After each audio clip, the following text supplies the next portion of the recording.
Hello, hi guys! Magandang hapon sa inyo lahat.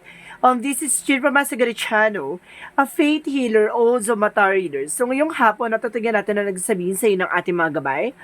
This is a weekly gabay for the month of November 1 hanggang November 7 for the sign of Leo. So Leo, welcome to my channel. Ano kayang messages, advices, as guides ang ating masasagap for today's video? Ganun naman kayang energy or kaganapan sa buhay ng mga Leo signs ang ating mga hagilap. So guys, this reading is a general reading lamang, hindi lahat makaka-resonate.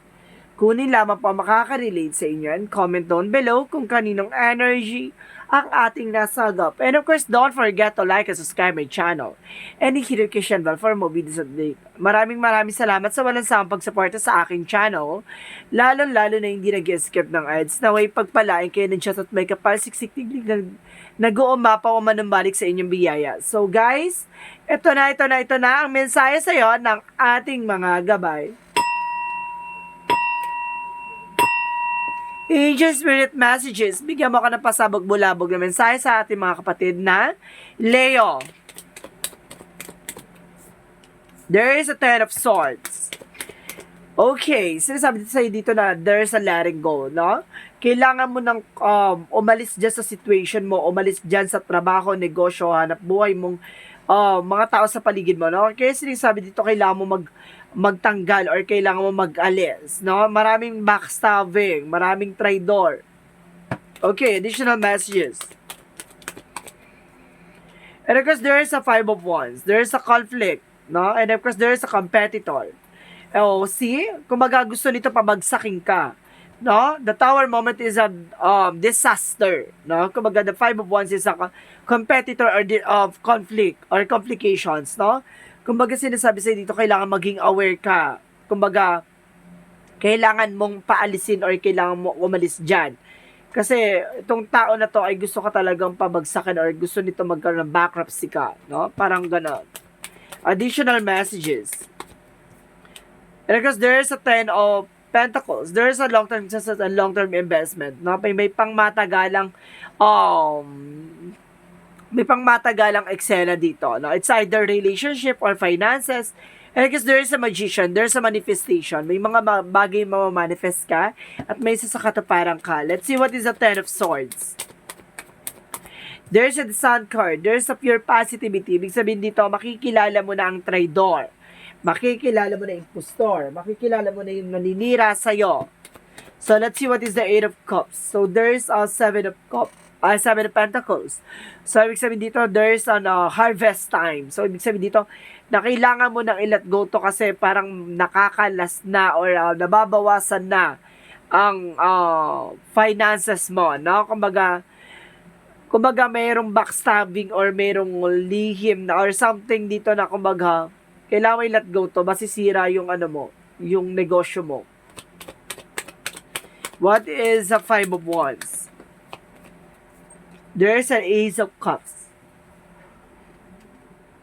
Okay. There's an offer. A romantic offer or proposal, no? Kumbaga sinasabi sa'yo dito, marami kakapetensya, no? Or maraming against sa'yo. And of course, there's an Empress card, a revert, no? Kumbaga, magsimula ka na ulit, no? Magsimula ng bagong negosyo or magsimula ng panibagong eksena. Sinasabi sa'yo dito na kailangan yung pag-isipan, no? Kasi it's either disaster, kumbaga, kailangan mong umalis dyan kasi sisirain nito ang iyong negosyo or kailangan mo alisin tong tao na to kasi baka masira ang negosyo mo. So, what is the Ten of Pentacles? And because there is oh my God, the Ace of Pentacles and the Seven of Swords. I told you, diba? It's either nangungupit to or nagnanakaw to sa behind your back, no? Kumbaga, mag-ingat ka. So, let's see what is the Magician. There is an Ace of Cups. Page of Cups, sorry. Listen to your intuition. Minsan, hinahatid na sa'yo ng ating mga gabay by your dreams, intuitions, predictions, or something, visions, or vibration. So, minsan, dinadaan na to sa iyo sa panaginip, no? Hindi mo lang napapansin. So, what is the pag nananaginip ka ng ahas, or itong tao na to na panaginipan mo, no? Kumbaga, kailangan mo na mag-take ng action. What is the Ten of Swords and the Sun card? And of course, there is the Word card. Ibig sabihin, nasa paligid nyo lang, no? Nasa hanay mo lang tong tao na to. What is the Seven of Pentacles and the Eight of Cups? And of course, guys, there's a Knight of Swords na nagbigay sa'yo ng anxiety and of course, depression. So, ibig sabihin nito, itong tao na to, kumbaga, wag mo nang antayin ma-depress ka dito, no? Itong tao na to. Kaya kailangan ialis mo na to. And of course, there's an Emperor. Be mature enough, no? So, let's see what is the Tower moment and the Empress card. And of course, there's a High Priestess. Or either, baka nagtatrabaho ka sa ibang bansa, no? Mga kasamahan mo dyan. Kumbaga, sinisiraan ka, nilalaglag ka, gano'n. Kumbaga, mag-ingat ka, no? And of course, there's a High Priestess. There's an unexpected moment. No, there's a hidden agenda. And of course, there's a Seven of Wands. So, see, protectionan mo yung sarili mo, protectionan mo yung ang grounds mo, no? Kumbaga, you need a protection. So, let's see what is the Magician and of course, the Page of Cups. There's the Full card. So, see, magtiwala ka sa ibinibigay sa'yo or sinisend sa'yong messages by intuition or signs or synchronicities, no? Baka nagpapadaan sa angel's number o baka pinapadaan ng red flag pala yan, no? Kailangan mo na mag-pay attention or something, diba? Let's see what is the outcome. Let's see what is the outcome. There is an Six of Pentacles. Magtutuloy na raw about sa finances. It's a good part, no? Kumbaga magtutuloy-tuloy na raw. And of course, there is a Seven of Cups. There is a lot of opportunities coming in for you. Maraming oportunidad na papasok na dito.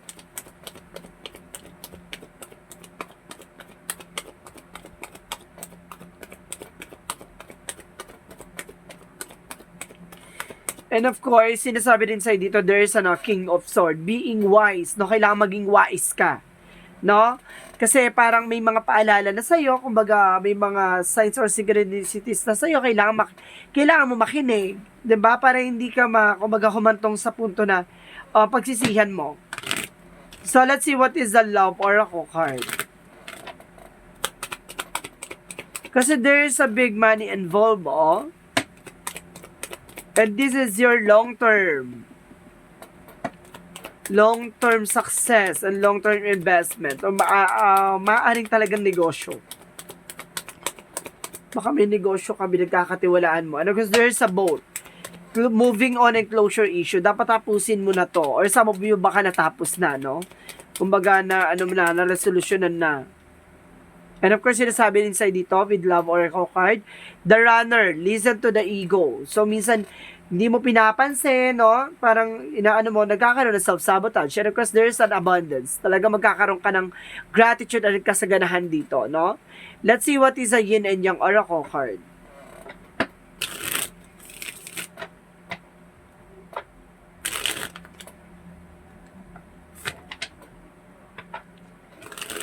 Let's see what is a Yin and Yang Oracle card.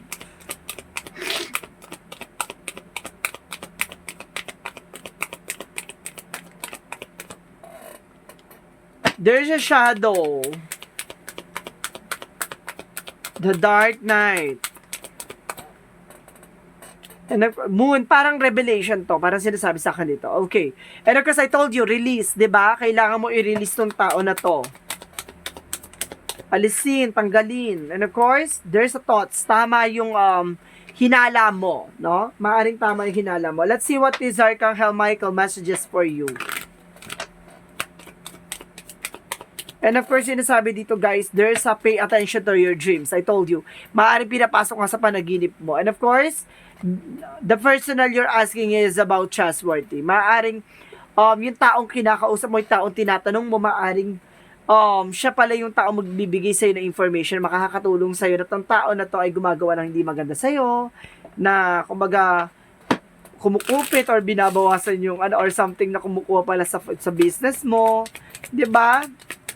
Sinasabotahe ka na pala. So, let's see. The answer you need is coming. Ang kasagutan ay parating na, no? At sinasabi din sa'yo, take time to breathe out, no? Kailangan mong huminga ng malalim, no? At pag-isipan. So, let's see what is additional messages. And of course, you're not alone. So, hindi ka pa nag-iisa dito, no?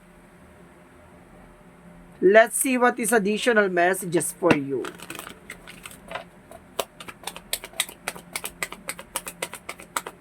There's an health, no?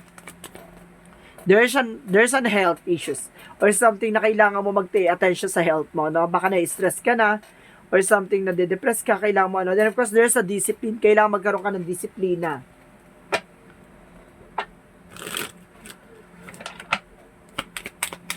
Additional messages.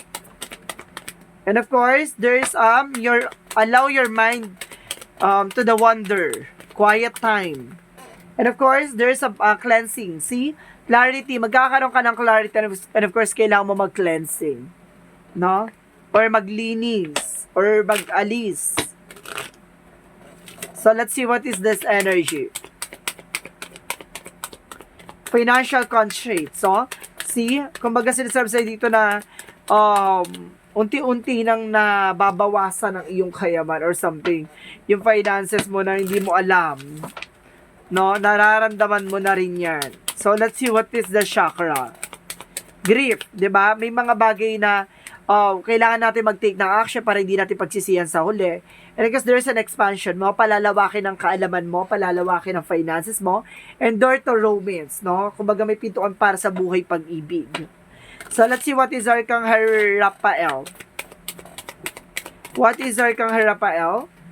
Caffeine-free. So, ibig sabihin dito, baka nasusobrahan ka sa cafe, no? Kaya kailangan mag-iwas-iwas ka muna. Additional messages. And of course, there's a body work, massage, no? Kailangan mo na massage. Massage exercise, ganon.